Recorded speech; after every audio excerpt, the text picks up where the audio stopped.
Back again for another video. So on today's topic, we will be talking about, is it race or is it functionality in regards to men's desires? Now, you guys know me very well. You know my rhetoric. You know exactly where I stand when it comes to functionality. But let's really think about this. What is functionality? Functionality, in my own words, is simply the ability to produce an outcome the most efficient way possible. That's what functionality is. What is race? Race is a concept that was created by the Europeans in order to dictate a hierarchy amongst a social system. Simply put. Now, where I'm going with this is it's very simple. Very simple. It's nothing complicated about this. So, men, we understand ourselves very well. At least I would hope so. For the most part, I think we do. Women, on the other hand, do not. So, when I talk in the way that I talk, I'm going to talk in a school-like manner, a teacher-like manner. But I'm also going to talk as if my listeners understand exactly what I'm saying. So when it comes to functionality, men, we understand this. We understand that this is something that we search for in our entire lives, the entirety of our lives, the encompassing parts of our lives, no matter from cars to houses to the tools that we use in order to shape our reality, whether it be software, a computer, laptops, phones, whatever. We look for functionality because we want to do things in the most efficient way while accomplishing a goal. We don't look to take the long route because we like the scenery. We like to take the beaten path because it's the shortest route. That's how men operate. Whereas women, they don't see it that way. They would rather take the long, beautiful path because it has nice scenery. Women don't generally go for functionality. And this is due to our natures, of course, so it's nothing that we can necessarily change. No matter where you go in the world, you'll see just this. So it is what it is. But the other side of it is race. And the reason why I put these two things together is because this is where we butt heads in regards to what the other sees when they select a mate. And what I'm talking about is the critique of what men have to say about the women they desire. So the reason why men say that they choose a certain race or that they're looking at a certain race is because this is the best way to relay to women that we are looking for functionality, because it's not necessarily based on anything that we experience necessarily. It could be total anecdotal things that we hear from, or that we actually see from other races, that we draw to them because we see within them functionality. Now, that doesn't necessarily translate into a one-to-one relationship when we actually get with these women, but we see that as a way out of dysfunction. Men, we don't like dysfunction. It actually is very detrimental to us. You know, the more we mature, the more we understand how harmful dysfunction is to us. This is the reason why the OGs in jail will advocate for men who are younger than them not to do the same things that they do, because they now understand that the dysfunction that they displayed resulted in a long-term consequence that they cannot change readily.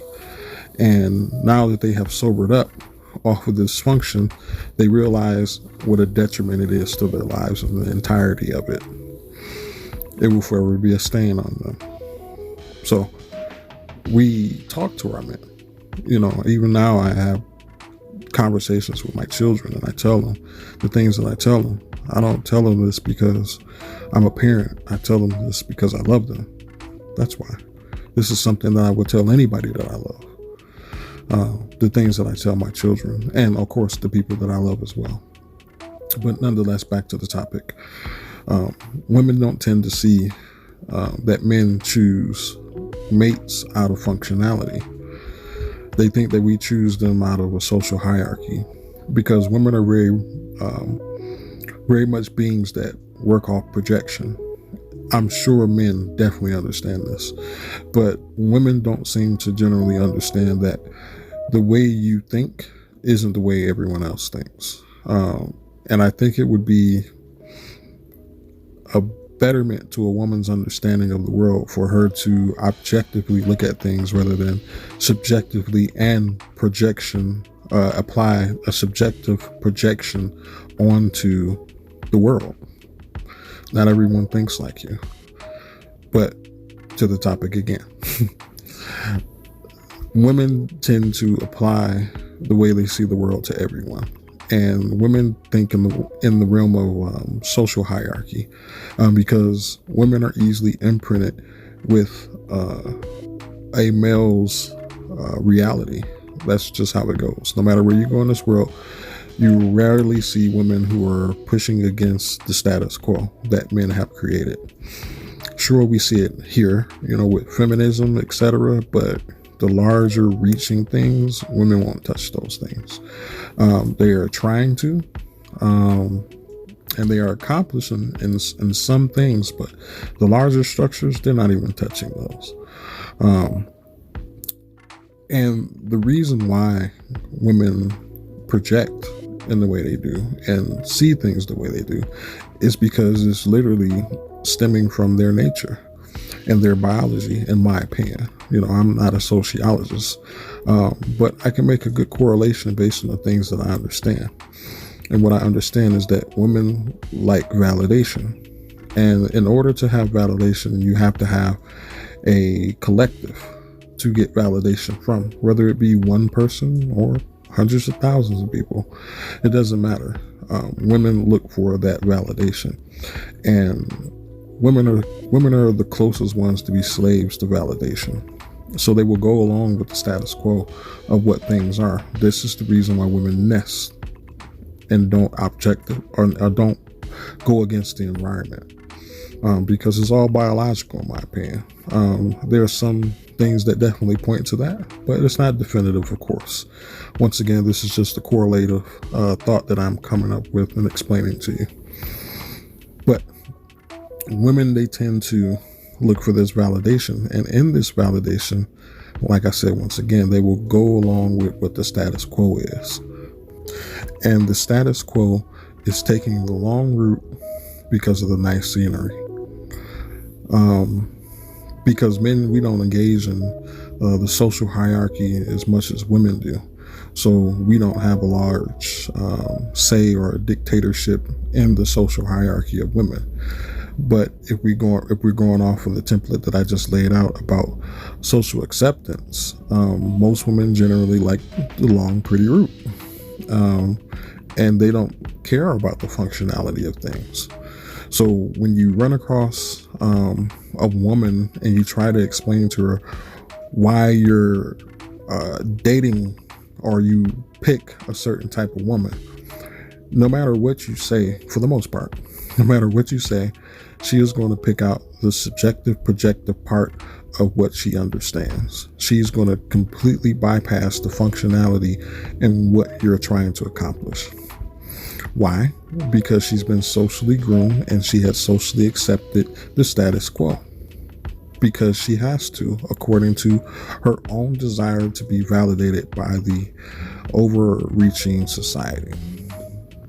The reason why I'm bringing this up is because I think BWs are misunderstanding this whole what they would like to consider race trading thing, the swirling on the men's side.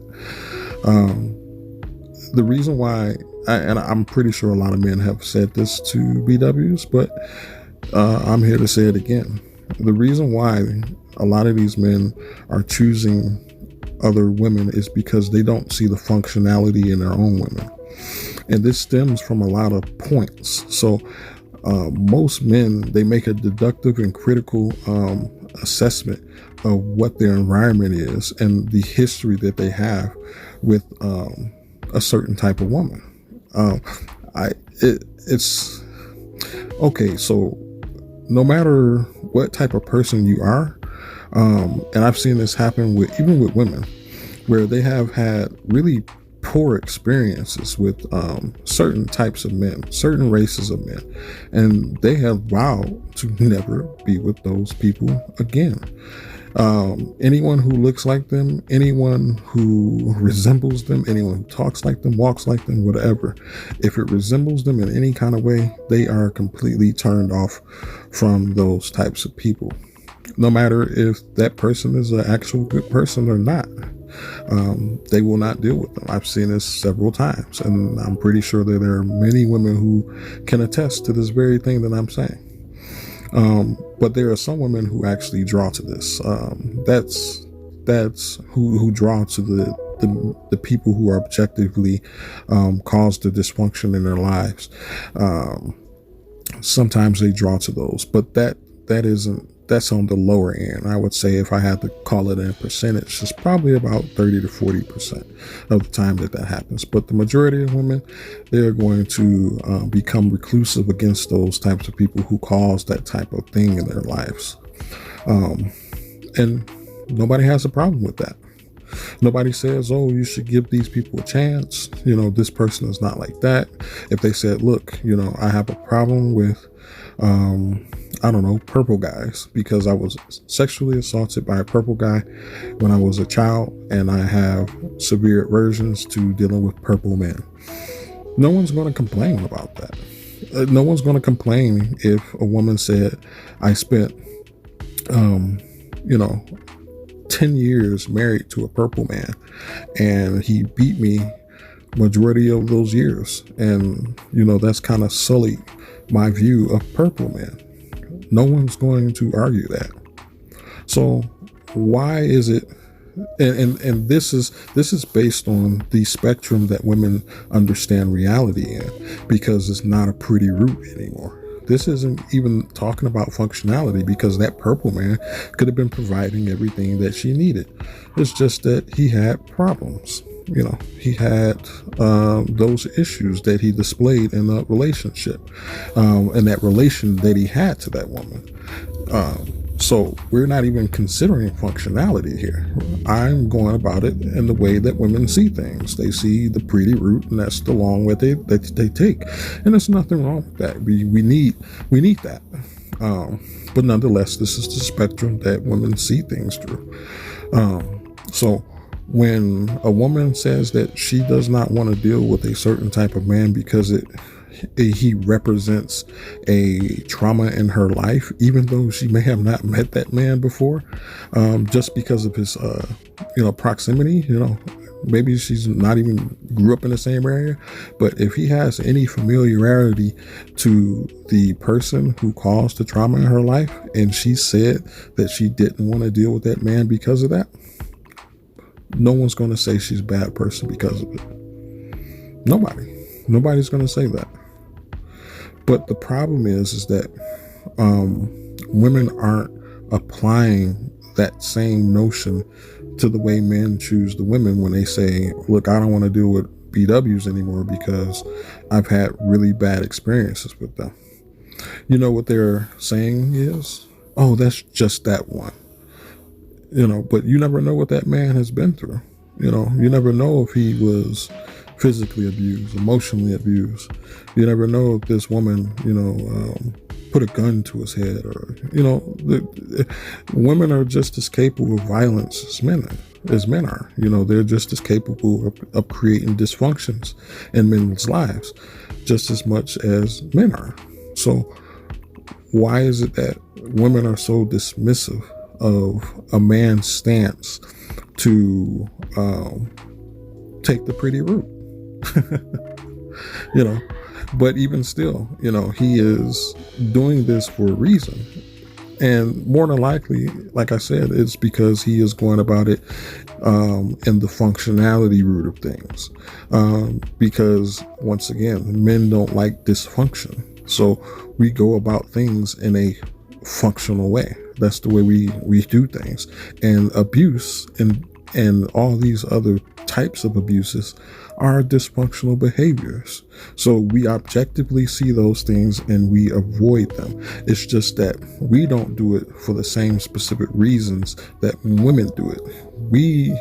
They are very, very, very similar though, but they are for different reasons at the point of execution. At the point of where it starts, and what I mean anyways, we do it for functionality. You know, if we had, I'm gonna tell you like this, because I've actually had these experiences before, but I'm a little bit stronger than that because I have a wider mind, and I think very broadly, but in an objective way, to the point where I criticize and scrutinize everything, including my own thoughts, over and over again. And this is just a process I'm used to. But there was times where I've dated certain race of women other than BWs, and it didn't go well. It was actually horrible. And I was left with a strong emotion of never wanting to deal with that type of woman again, because just solely on her race, just solely on her mannerisms, that you only pick up culturally, those types of things. And, once again, like I said, I objectively pulled myself out of that, because then I, said it's dysfunctional for me to behave that way. But nonetheless, this was a strong emotion that I felt personally in my own life. So I know men who have not ascended to the certain level of masculinity that I have are more likely to be affected by these same sentiments, and more likely to have it play very strongly out in their decisions when they go for the next mate. And I think women have to understand this. You have to understand that men, we're human too.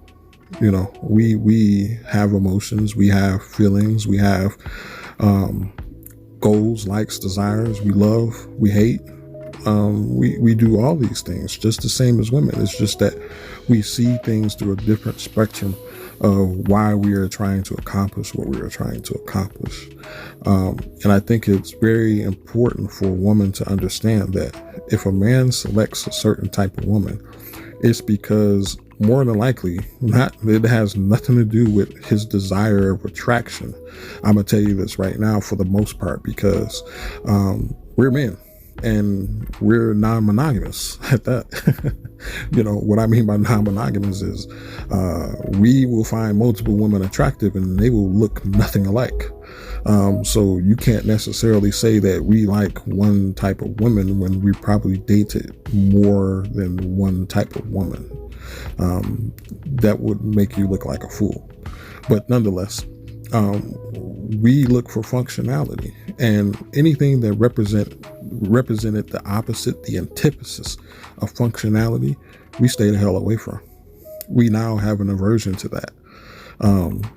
And sometimes, unfortunately, that's BWs, because these were our actual biological sisters. These were our cousins. These were our aunts. These were our mother figures, who caused dysfunction in our lives and caused the strife unnecessarily. When we got older, we realized that. I've heard many stories from men, and it's crazy some of the things they've been through. And I couldn't say that I would be the person I am today if I had went through some of the things that these men have went through. But I understand, and I'm here to relay the message. It's not because of you. We don't know you. It's because of the women who have set the standard for you. And the reason why we try to reach out to our sisters is because we want to say to you, don't be that woman in the next man's life, because you will create an echo and it will continue to reverberate throughout time. Just as much as you meet a man who does not like BWs, there's going to be 5 more tomorrow if you don't talk to your sisters, if you don't help them get back into line. Eventually, you're going to corrupt the whole system with men who do not want to deal with BWs because they had really bad experiences with them. I mean, at the point where you have dealt with 20 plus years of dysfunction from BWs and you get an opportunity to get out, you don't think a black man is going to take that? Even I'm going to tell you like this. Even if that black man was said, let's say that he had been beat, he had the cops called on him, and he had a gun pulled on him.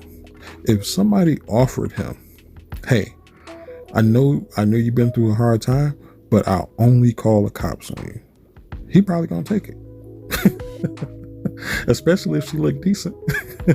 If he believes that is his only option, and he really wants to make something better than what he came from, he's going to take it. That's what you women don't understand. It's not about the pretty path. It's about the functionality in a man's desire to accomplish what he was put here to do. But anyways, I've talked long enough. Like, comment, and share. Check me out on Facebook. Check me out on Patreon. But until next time, this has been a Wolf and Beta Close. May you have a good day, and peace be with you.